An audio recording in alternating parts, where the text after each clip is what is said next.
के लिए।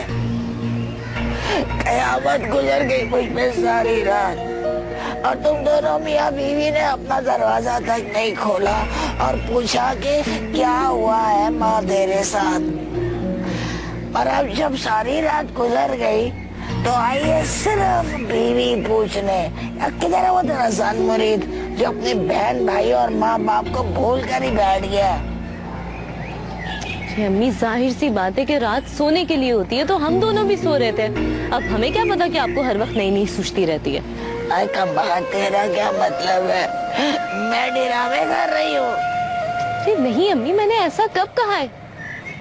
अच्छा चले छोड़े, ये बताएं कि आप रात को किस बात पे इतना वावेला कर रही थी? कम बख्ती मारी, मैं वावेला नहीं कर रही थी।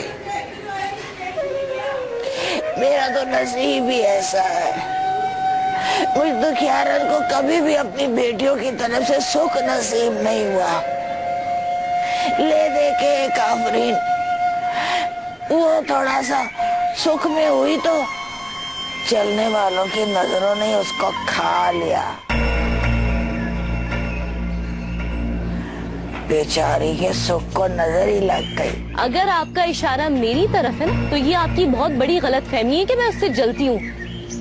मैं तो आफरीन की किस्मत पर रश्क करती हूँ कि काश मुझे भी कोई ऐसा पैसे वाला मिल जाए जिससे मैं कॉन्ट्रैक्ट करके जाके उसके घर बैठ जाऊँ ऐश में। मनहूस, जाके बैठते क्यों नहीं? तलाक लेकर जाकर बैठ अपने घर। तलाक? हाँ हाँ, आप तो चाहती ही यही है। आपकी जबान पे हर वक्त मेरी तलाक की बात ही तो रहती है। देख लें आप, जितना बुरा आप मेरे साथ कर रही है ना, सबका सब आपकी बेटियों के आगे आ रहा है। एक बेटी तो घर आके बैठ गई है, पता नहीं कब इसकी तलाक आ जाए। चुप कर, आग लगे तेरी जुबान को जन्म जली, मेरे मुंह न लग जाए कि दफा आ जाए। हाँ हाँ जा रही हूँ, मुझे भी कोई शौक नहीं है हर वक्त नहुसत में रहने का। बुलाया किसने? खुद ही आई है, शौक नहीं है। देखो जरा, कहती है मेरी बेटी को तलाक आ जाए। तुझे दिलाऊंगी मैं तलाक, देख लेना।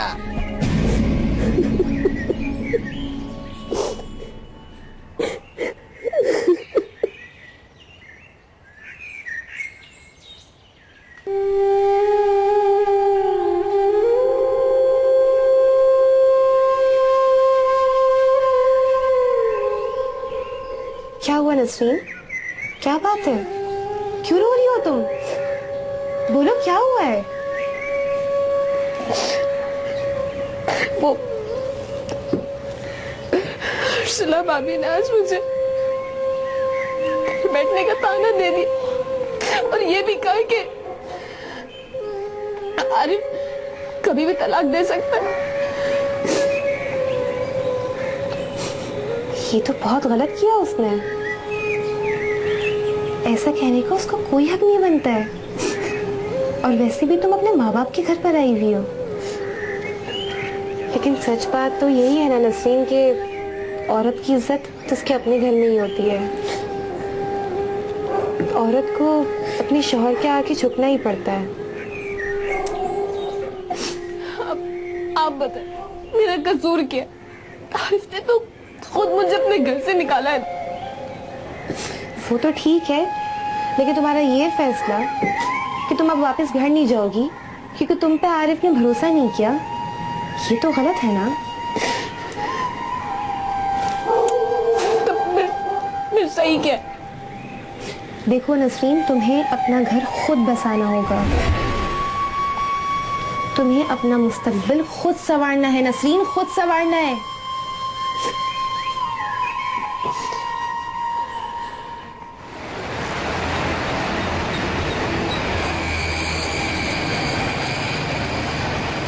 बकवास करता है ये मलिक। ये देखो, एक बात सुन लो, ये जो तुम भी मुझे डरा रही हो ना बैठी हुई शाहजहां बेगम, तुमने मुझे कमजोर किया इस माशरे में। वरना ये मलिक जैसे लोग क्या हैं, ये जो मुझे धमकियां दे रहा है ना, मेरे पीछे खुद डीआईजी और डीएसपी जितने लोग थे वो सब नमाजें पढ़ते रहे। मैं अगर चाहूं ना तो मैं ऐसी तैसी कर दूं इसकी, वो तो मेरा ज़र्फ है, मैं शरीफ आदमी हूं। और दूसरी बात और सुन लो तुम, ये दुनिया जानती है जिस दिन मुसल्ले पे बैठ गया ना, हाथ उठा दिए, ये नागहानी आफत से दो चार हो जाएगा ये मलिक। अभी तो पता करो ना कि मेरी बच्ची कहाँ है जाहिर। सुबह से रात होगी, अभी तक उसकी खैर खबर हम तक नहीं पहुँचिया। हाँ तो सब कुछ तो है तुम्हारे सामने शाहजहां। कौन सा ऐसा जरिया है जहां मैं गया नहीं हूं या मैंने आफरीन को तलाश नहीं किया? तुम मुझे बता दो कौन सा ऐसा जरिया है कि मैं आफरीन को तलाश करूं, बताओ। अब्बा, लड़ने झगड़ने से बेहतर है कि मिलके सोचें कि अगर आफरीन का पता न चल सका तो हम मलिक को क्या जवाब देंगे। वो तो कल हमें धमकी देके गया है ना। क्या भाड़ में क्या हुआ बेशरम मलिक और उसकी धमकियां? अरे हमें उससे पूछना चाहिए कि उसने ऐसा क्या किया हमारी आफरीन के साथ। कहाँ गायब कर दिया उसने हमारी आफरीन को? वैसे अम्मा, मलिक दिखने में बड़ा खतरनाक लगता है। अब वो हमारे आफरीन को ना बड़े गुस्से में रखता था। हाँ, मैं भी जब वहाँ थी ना, बात बात पर आफरीन को जलील कर दिया करता था। अब पता नहीं मेरे आने के बाद क्या क्या जुल्म करता होगा मेरी बच्ची के साथ। शाहजहां बेगम, तुम्हारी इस बात से मेरे दिल को कितना धक्का लगा है मैं तुम्हें बता नहीं सकता। उस वक्त क्या तुम लोगों ने अपना होंठ जो है वो सी लिए थे जो मुझे नहीं बता सकते थे? अरे मैं बाप था, कुछ ना कुछ तो करता। किसी की इतनी जुर्रत है कि मेरी औलाद के सामने आंख उठा के देख सके, और वो इस तरह से जलील कर रहा था। और तुम भी वहां जाकर रहने लगी। शर्म करो। क्या बताती मैं तुम्हें शायद उस वक्त तुम तो अपने चौंसलों में लगे हुए थे। ये आप लोग किस किस्म की बातें कर रहे हैं? इस वक्त तो हमें सिर्फ आफरीन के बारे में सोचना चाहिए। हमें जल्द अज जल्द उसको ढूंढना चाहिए, क्योंकि असल बात तो वही जानती है ना। अरे भाई, अब सुबह होने वाली है, सुबह होगी तो मैं और अवेश जाकर 2-4 जगह और देख लेंगे। इसमें परेशानी की क्या बात है? तुम लोग मेरा दिमाग क्यों खराब कर रहे हो? कुछ अभी सुनेगा मुझसे, वो मलिक ने दिमाग खराब कर दिया और अब तुम लोग कर रहे हो। अल्लाह मेरी आफरीन को ना हिफाजत में रखना, कोई आँच ना आए उस पर। कहाँ चली गई मेरी बच्ची, कहाँ चली गई है?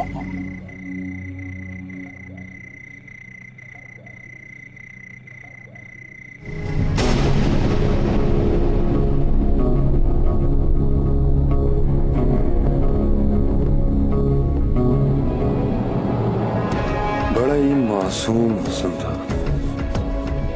एक कयामत आ रही थी तो एक कयामत जा रही थी।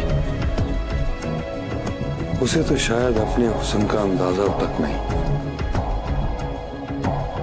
और यही पहले मुझे मालूम होता कि आफरीन के घर में दिल बहलाने का इतना अच्छा सामान मौजूद है तो कब का मैं खुद जा चुका होता।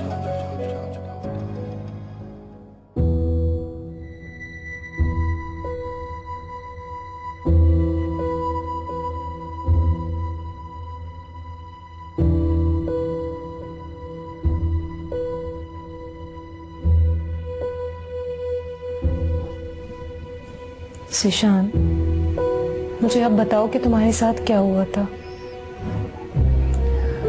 देखो सिशान, तुम्हारे अंदर जितना भी लावा है ना, सब उगल दो, क्योंकि ये दुख तुम्हें अंदर ही अंदर खोखला कर देगा। बताओ क्या हुआ था।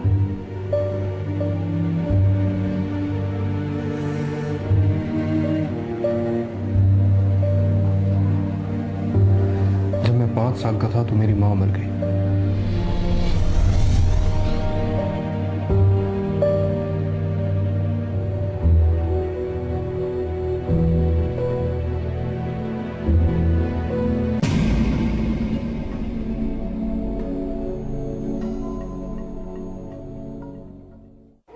सपने